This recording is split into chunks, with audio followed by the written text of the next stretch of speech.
suis parti du Coran et d'un certain nombre de versets qui mettent en corrélation cette notion de tazkiya, parce qu'on essaie de répondre pourquoi on étudie la tazkiya, avec une notion, on va voir exactement ce que ça veut dire, mais des notions, une ou plusieurs notions qui font référence à ce qu'on a appelé le bonheur, la quiétude, le fait d'être heureux, etc. Donc il faut commencer par la feuille pourquoi. Donc là on va voir, il y a un certain nombre de principes coraniques, vous allez voir, ils sont très intéressants. Alors le falah, le premier c'est le falah. Alors pourquoi on commence par celui-ci? Parce que le verset c'est Qad aflaha man tazakka. Qad aflaha man tazakka. Alors je commence par ce verset parce que pour moi c'est un verset principe. D'accord?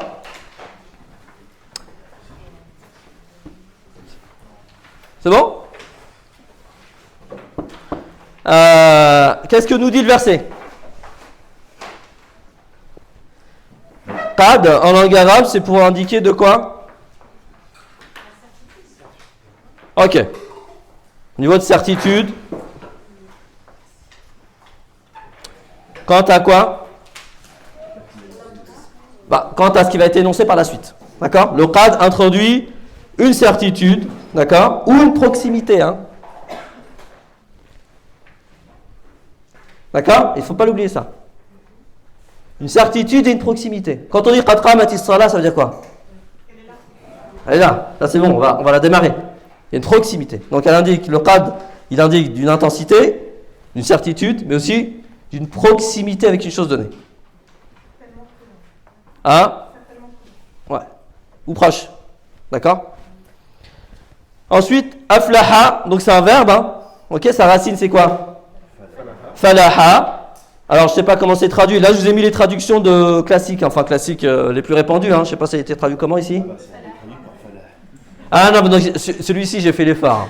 J'ai laissé falah, j'ai laissé tazkiya. Non? C'est ça? La fin du verset aussi j'ai laissé tazkiya. C'était fait exprès. Ok. Alors pour vous le falah c'est quoi? Quand vous entendez ça, wa ulaika humul muflihun, ça renvoie à quoi? La réussite, les vainqueurs. Et un catch, hein? Le succès, gagner, récolter.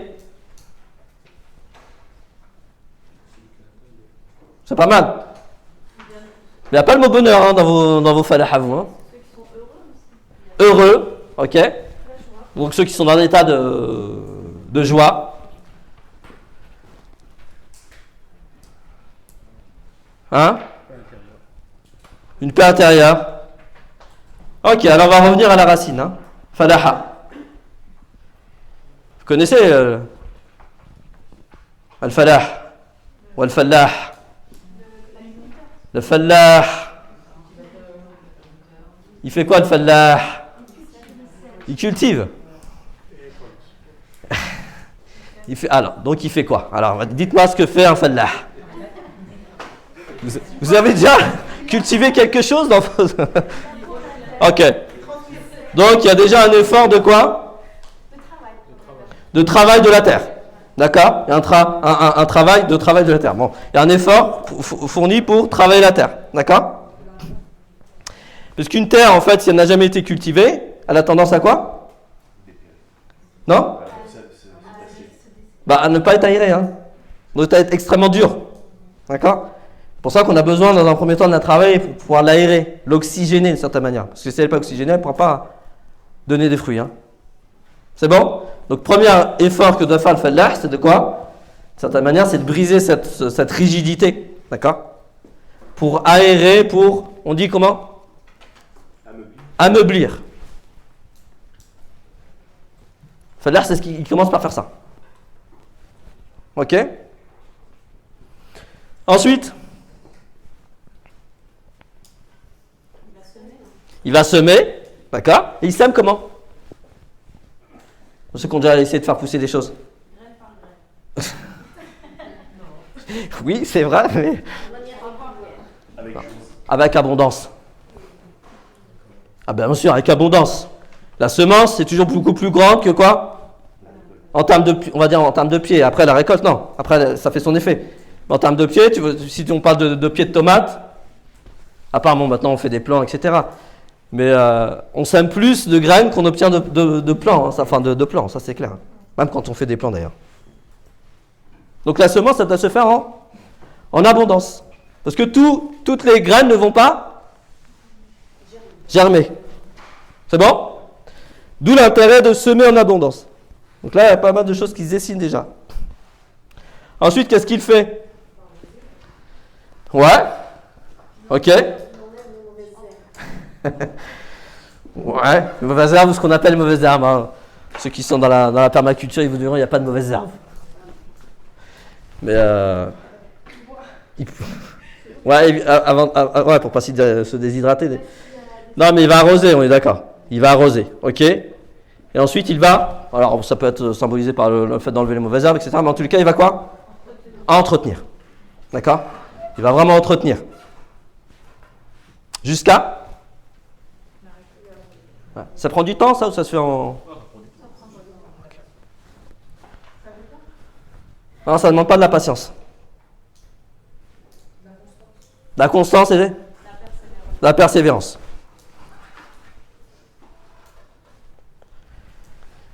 Donc le fallah, en réalité, voilà, pour ceux qui en ont connu.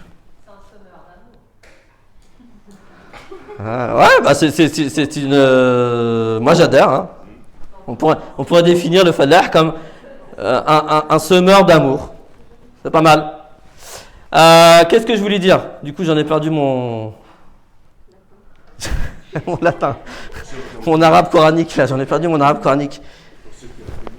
Oui, pour ceux qui ont connu, vous avez connu des fermiers et des cultivateurs? C'est quoi les heures de travail à peu près? Environ? Très tôt le matin, très tard le soir. Donc il y a quoi? Il y a un effort qui est fourni. Il y a vraiment un effort qui est fourni. Oui. On peut faire peut-être un parallèle avec celui qui chemine. Ouais. Et aérer la terre, finalement, c'est toujours aérer son esprit avec de nouveaux questionnements, comme on disait. Tout à fait. Et cesser de se questionner, se mettre une terre en jachère. Exactement.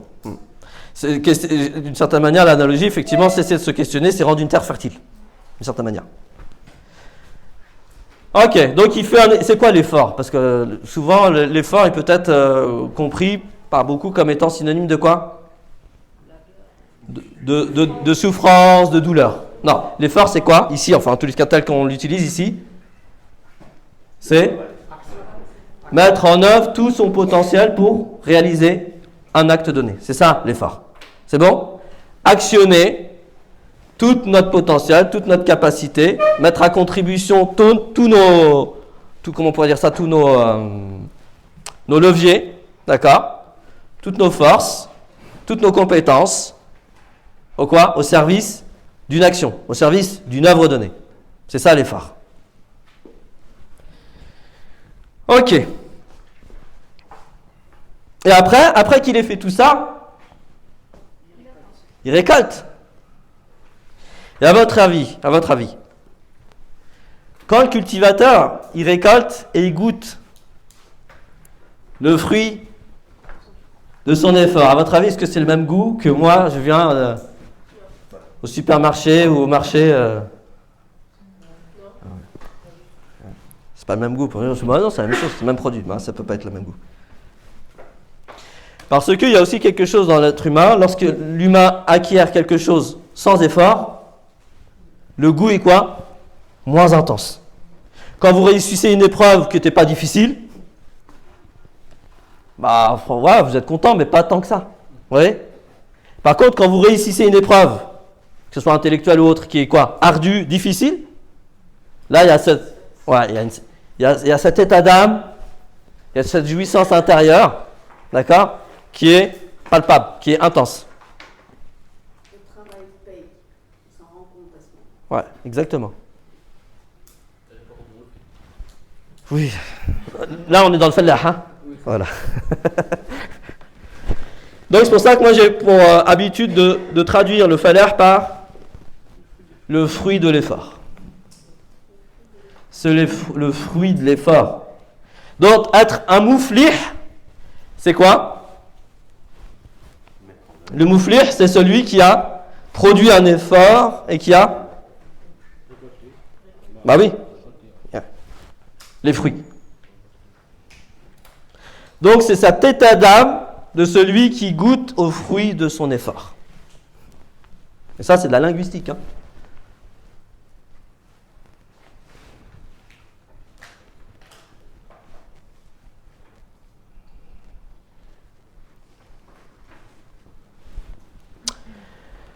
Ok, là, ici, dans le verset, Qad aflaha. Donc ça, c'est l'étymologie. Maintenant, on a dit la... Oui. Vous parlez d'effort. C'est quoi la différence avec mutahoun et... Enfin, où il y a la notion de pouvoir. Ouais. Ah bah on va le voir tout ça, ne vous inquiétez pas, on va le voir. Ah bah oui. Il y a une proximité, il y a un lien. Et aussi Il y a une Et le mot? Ouais, bah on va en parler. Ouais. On va parler du djihad. Hein.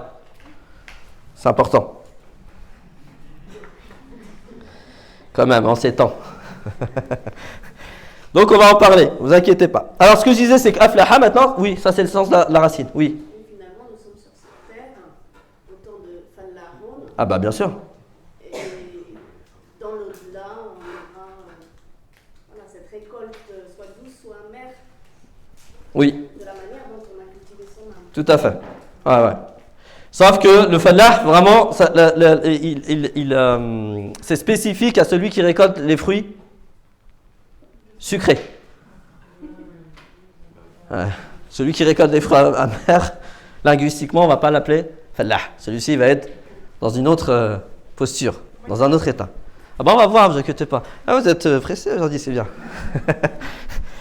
Ok, qu'est-ce que je disais? Voilà. Ça, c'est l'étymologie. Maintenant, la forme du mot. Vous avez vu, tout à l'heure, on a dit la forme, elle est structure. Enfin, la structure indique est signifiante. Hein. Donc, on n'a pas utilisé istaflaha, on n'a pas utilisé faluha, on a utilisé aflaha. Donc, vous le notez, c'est comme ça, c'est la forme 4. Hein. C'est une forme verbale particulière. Donc là, il y a deux choses qui vont nous intéresser dans cette forme verbale. Sa forme, et la forme 4, elle indique de quoi? Parmi les significations possibles. La manifestation. Ouais, la manifestation, que la chose soit quoi? Soit manifeste.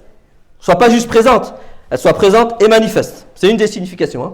D'accord? Une des significations de cette forme particulière. Ouais. C'est un verbe. Bien sûr. Ouais, c'est un verbe. C'est pas une forme superlative ici. Hein. Au niveau du chien, ça, Ouais. Une des significations, c'est la manifestation d'une chose donnée. C'est bon? Comme par exemple, a'raba. On a aruba en arabe. Vous connaissez la racine aruba? Hein? Une des significations, ça veut dire quoi? Une des significations de aruba, c'est être clair. D'accord? Être clair. Quelque chose qui est clair. Soit physiquement ou soit intellectuellement. Hein? D'accord? Bah, a'raba, ça veut dire quoi? C'est manifester cette clarté. D'accord? Donc quand on dit a'rib amman fi nafsika, ça veut dire quoi? Manifeste ce qui est quoi? Ce qui est clairement ta position en toi, en toi-même. C'est bon? Donc on a plein d'exemples de verbes où cette forme-là elle indique de quoi? De la manifestation d'une chose. C'est bon? Ouais, toujours. Ah oui, monsieur. On va y revenir, mais c'est quand même... Quand il n'y a plus d'action, il n'y a plus rien.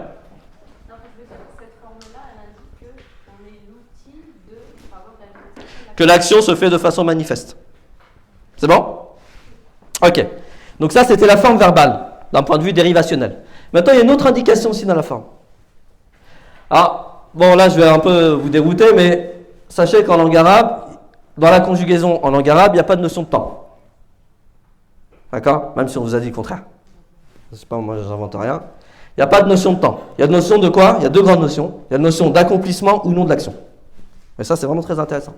Dans la philologie de la conjugaison des verbes en langue arabe, il n'y a pas de notion de temps. Le temps ne vient que quoi? Qu'en sens impliqué. D'accord? Si je vous dis que la chose est accomplie, ça indique de quoi? Ok, d'accord? Mais l'accompli ne veut pas dire passé. Accompli, ça veut dire quoi? Que la chose est totalement réalisée. C'est bon? Et quand je vous dis inaccompli, d'accord? Bah, en cours. D'accord? Donc c'est en cours de réalisation et donc ça indique du présent, mais aussi potentiellement du quoi? Du futur. C'est bon? Donc là, c'est un verbe qui est à... Non. L'accompli. Ok, l'accompli. Al-mardi. Mardi en arabe, ça ne veut pas dire... non, mardi, ça veut dire inqada. Terminé. Accompli. La chose est accomplie. Qu'est-ce qui papote? Ah, je ne sais pas, les nouveaux, j'ai du mal avec le bavardage. Donc, si vous avez envie de partager, partagez avec tout le monde. Ça évitera que j'en perde mon arabe coranique. Alors, qu'est-ce que je disais? Cette forme-là, voilà, l'accompli, elle indique de quoi? Ouais, elle indique de quoi aussi surtout? D'une loi. D'une loi. Une des significations de l'accompli, c'est quoi? C'est que derrière, il y a une loi. D'accord? Quand on dit Sabbih isma rabbikal a'la alladhi khalaqa. Ah, la loi du khalq. Khalaqa fa sawwa. Il y a une loi du taswiya. Walladhi qaddara. Ah, il y a une loi du taqdir. Fahada, il y a une loi de al-huda. C'est bon? Donc, retenez une des significations, je n'ai pas dit la seule, une des significations, c'est que cette forme verbale, cette flexion, d'accord, c'est-à-dire l'accompli, pour vous le passé si vous voulez, elle indique de quoi? Que derrière une loi. Donc là, en fait, Dieu il est en train d'énoncer quoi? La loi du falah. Ah, voilà pourquoi je commence par ce verset-là. Hein. Parce qu'ici, il y a une énonciation divine. Hein, toutes les personnes, je pense, qui sont présentes sont d'accord. Enfin, en tous les cas, comme postulat de départ, que le Coran, c'est le message de Dieu, adressé aux humains, pour qu'ils puissent accomplir leur raison d'être, de leur présence sur terre. Ok? Donc là, il y a une énonciation d'une loi divine. Donc Dieu va nous énoncer quoi? La loi du falah.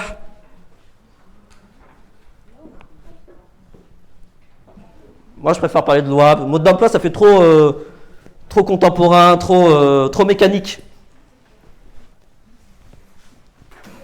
Une loi, bon, même si c'est... Voilà. C'est assez proche au niveau du sens.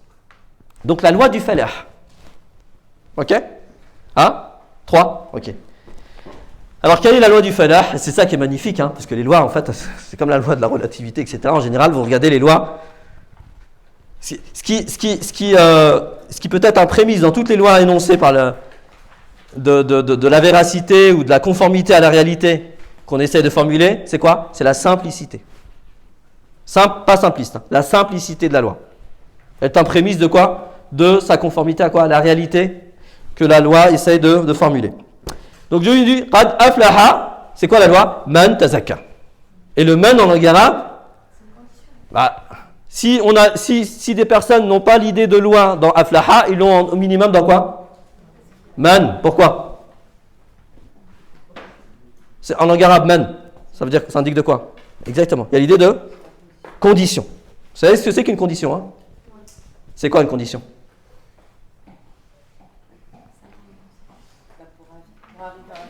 Parce que non, c'est très précis. Une condition, hein? La présence indique. Ouais, mais c'est vrai, mais c'est pas la définition. Parce qu'une condition, c'est quelque chose de très précis. Alors? La présence indique de la... Ok. Ouais, s'il n'y a pas ça, il n'y a pas ça. Bon, je vous donne une définition quand même. Petite définition un peu plus... Mais bon, le sens est plus ou moins le même. Une condition, c'est ce dont l'inexistence implique l'inexistence. Ce dont l'inexistence implique, par voie de nécessité, et obligatoirement, l'inexistence. En gros, c'est sinon, non. C'est ce dont. Une condition, c'est quoi? C'est ce dont. D'accord?